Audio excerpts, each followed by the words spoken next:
नमस्कार. कवी कथाकार अविनाश गोविंद पाटील यूट्यूब चॅनलवरती आपल्या सर्वांचे स्वागत.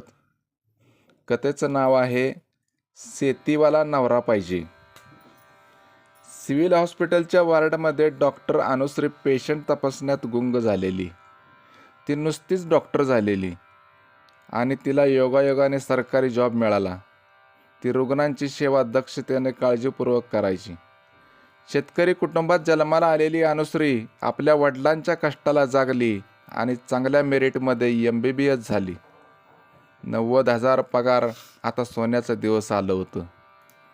जनरल वार्ड तपासून ती आपल्या केबिनकडे निघाली. इतक्यात मोबाईलची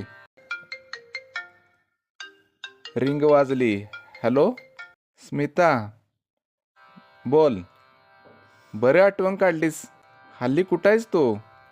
तू काय डॉक्टर झालीस आता, आम्हाला विसरलीस? ये नाही ग स्मिता, असं काही नाही ग. तुझं काय चाललंय? मी आहे पुण्याला, चांगला जॉब मिळालाय. आता इथे सेटल व्हायचं म्हणते. अगं ती राधा कुठे असती ग? राधा? तिचं 4 वर्षापूर्वीच लग्न झालं.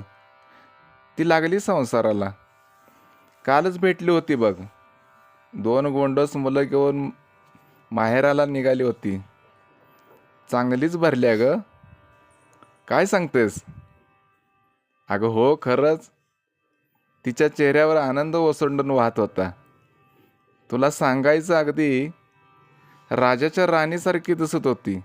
अगं हो हो हो. मग तू कधी करणार लग्न? एखादा डॉक्टर पसंत पडला का नाही? अगं तुला सांगायलाच विसरले. बघ, येणाऱ्या रविवारी मला बघायला येणार आहेत, बाबा सांगत होते. काय सांगतेस? हो खरंच. काय करतोय मुलगा? बाबा सांगत होते तो राजा आहे. डॉक्टर साहेबा, भानावर या. राजा महाराजा जमाना गेला आता.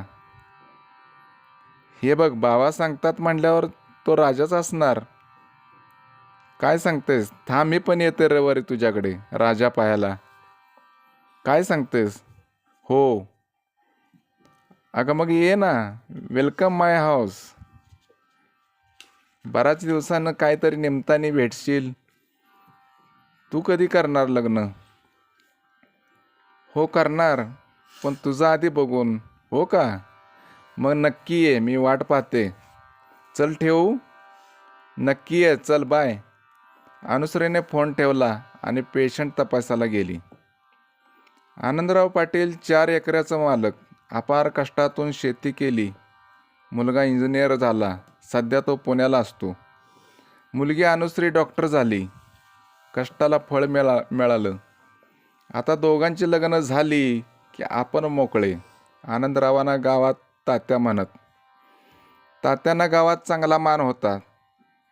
तात्या शेती करून राजासारखे राहत होते. तात्याला रानाची ताकद माहीत होती.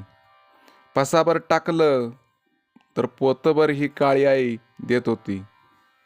कष्टकऱ्याच्या कष्टाला ती जागत होती. कडूस पडताना तात्या रानातला भाजीपाला मुंबईला गाडी पाठवून आले होते. परवाची मालाची पट्टी खर्च वजा करून 60,000 आली होती. अगं कुठं आहेस? हां, आले आले. परसदारातून आवाज आला. तात्यांची मंडळी पदराला हात पुसत आल्या. थांबा, चहा ठेवती. वळणार तोच. हे बघ, ही पैसे तेवढं ठेव तिजोरीत, उद्या बँकेत भरतो. पैशाचा बंडल घेऊन आत गेल्या. चहा घ्या. तात्याने चहा बशीत ओतला आणि बशी ओटाना लावली. तात्यांच्या मिशा बशीत पवायच्या. आता ही सवय सगळ्यांना माहीत होती. चांगलीच अंगवळणी पडलेली. चहा झाल्यावर तात्याने मिशावरून टावेल फिरवून मिशांना पिळे दिला. अनु आली का? येईल आता. बर बर. अहो, परवा तुम्ही म्हणत होतासा अनुला बघायला पाहुणे येणार आहे ती म्हणून. होय, रविवारी येणार आहेत. मुलगा काय करतोय? मुलगा आपल्यासारखा राजा आहे. गट शेती करतोय, चांगला आहे. शेतकरी? हां. मग तुला काय कमी पडले? तसं नाही, आपली अनु डॉक्टर झाल्या. ती पसंत करेल का? का? तू कसं मला पसंत केलंस? लाजून. अहो, तो काळ वेगळा होता. आत्ताच्या पोरी शिकल्या सवरलेल्या. मग त्या काय पैसे खात्याला काय? शेवटी आपण पिकवलेलं अन्नच खायला लागतंय ना व. कोरोनाच्या काळात सारं जग थांबलं. आपण बसलो का घरात? का ती काळी आई पण पिकायची थांबली? ती पिकायची थांबली की सारं जग टाचा घासून मरल की. होय, तुम्ही म्हणतासा ती पण बरोबर आहे. बघा तुम्ही बापलेक. तात्यांच्या मंडळी कबशी घेऊन आत गेल्या. दारात गाडी वाजली. आणू आली बघ. बाळा, वेळ केलास. तात्या दवाखाना फुल्ल भरलाय. बर, हातपाय धुवून चहा घे जा. आणू आत गेली. रविवारचा दिवस उजळला. तात्याने भाऊकीतल्या घरात अनुला बघायला पाहुणे येणार आहेत म्हणून सांगितले होते. अनुची मैत्रीण स्मिता शनिवारी रात्रीच पुण्याहून आली होती. ती पण घरकामात मदत करू लागली. रामादादा, श्यामांना, भीमाप्पा, पांडुतात्या कडक इस्त्रीचे कपडे घालून बैठक खोलीत गप्पा मारत बसलेली. भाऊकीतल्या बायका घरातली कामावरून इकडं मदतीला आलेल्या. अंगणात 4 बादल्या पाणी तांब्या ठेवलेला. 10 वाजत आले. तात्यांच्या घरासमोरच्या रस्त्यावर काळ्या कुळकुळीत एकसारख्या सिरियल नंबरच्या थार 50 गाड्या धुरळा उडवत येऊन थांबल्या. एवढ्या गाड्या बघून सगळं गाव गोळा झालं. तात्या आणि भाऊकीतली माणसं पाहुण्यांच्या स्वागताला बाहेर अंगणात आली. तात्या, एवढ्या गाड्या? होय की, सगळी राजा माणसं आहे ती, पण एवढी येतील माहीत नव्हतं.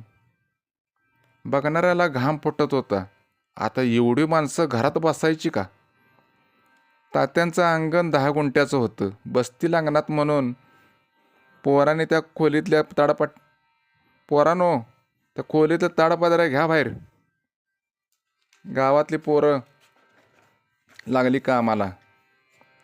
गाड्या सगळ्या एका लाईनीत रस्त्यावर उभ्या राहिल्या. राम राम पाहुणं. राम राम राम राम. एका गाडीत तेवढ्या 4 बायका आलेल्या. बाकीच्या प्रत्येक गाडीत 2च माणसं बसली होती.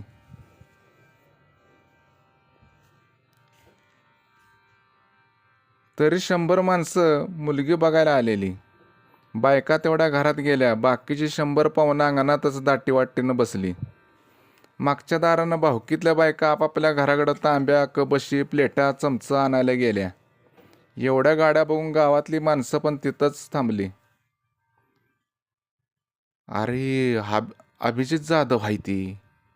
ह्यांची गावात गट शेती आहे, गर्दीतला कोणतरी म्हणाला. पाहुणं, गाव सापडलं का आमचं? भीमाप्पा म्हणालं. हो, सापडलं की. काय बागायती दिसतंय सगळं. तर हो, 20 वरीस झालं वरच्या अंगानं केनाल गेलाय, त्यामुळं समद गाव बागायत झालंय. सगळा ऊस दिसतोय. होय, ऊसच परवडतो या. ठराविक माळवतळ करते ती. तुम्ही काय करताय? आम्ही आलेली सगळी सेंद्रिय शेती करतोय. सगळी पिकं घेतोय. असं होय. सगळ्या पाहुण्यांना पाणी दिलं. आज चहाच्या आणि कांदे पोह्याची तयारी चाललेली आणि अंगणात बोलणी चाललेली. श्यामांना, हा मुलगा.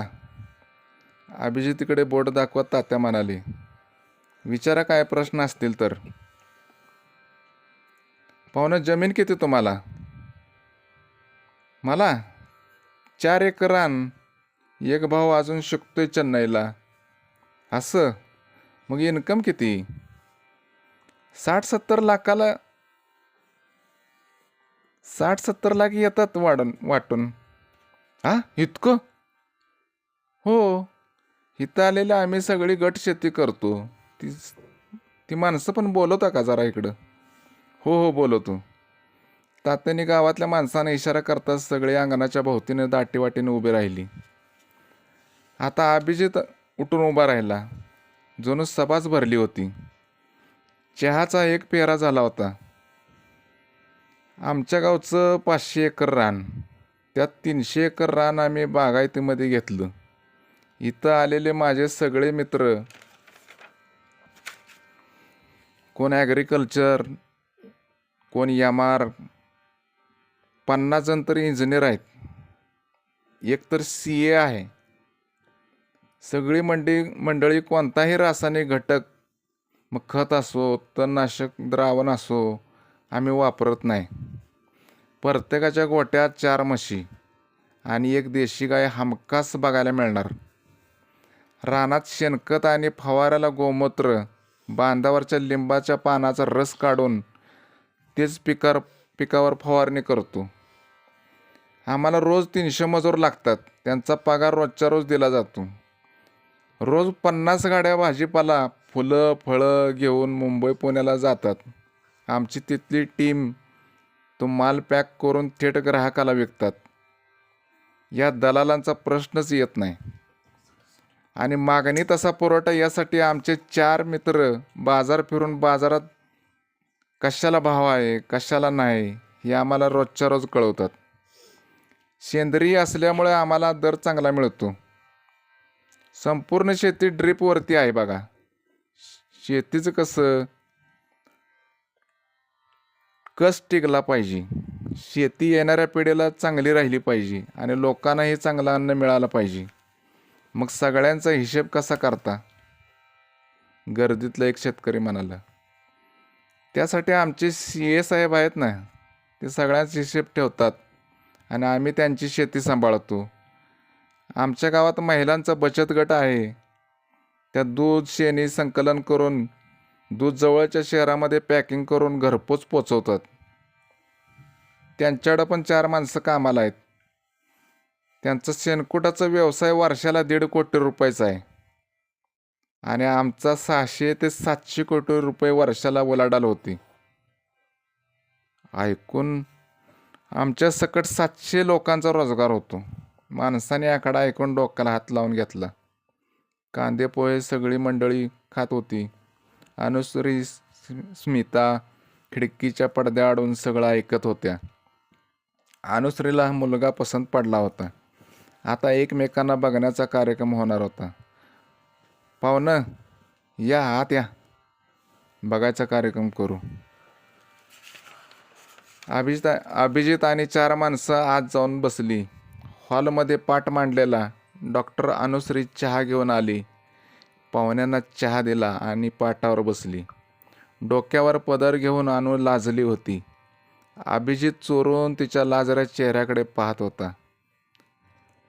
पाहुणं काय विचारायचं असेल तर विचारा. नाव काय? डॉक्टर अनुश्री आनंदराव पाटील. भाऊ किती? एक पुण्याला इंजिनियर आहे. बर. सर्व्हिसला कुठं आहे? Sangli civil hospital. झालं. पाहुण्याने प्रश्न विचारून झाले. आलेल्या बायकांनी अनुची ओटी भरली. सगळ्यांना नमस्कार करून ती आत गेली. अनु, मुलगा पसंत आहे का? तशी अनु लाजली. हो. आणि स्मिताला घेऊन तिच्या रूममध्ये गेली. इकडे अभिजितला त्याच्या भावकीतल्या नामदादानं बाहेर बोलावून, पोरगी पसंत आहे का? हो पसंत आहे, लाजून म्हणाला. मग सुपारी फोडू का? फोडा. अभिजित आपल्या मित्रात जाऊन बसला. हे गड्याला डॉक्टर पसंत आहे वाटतं.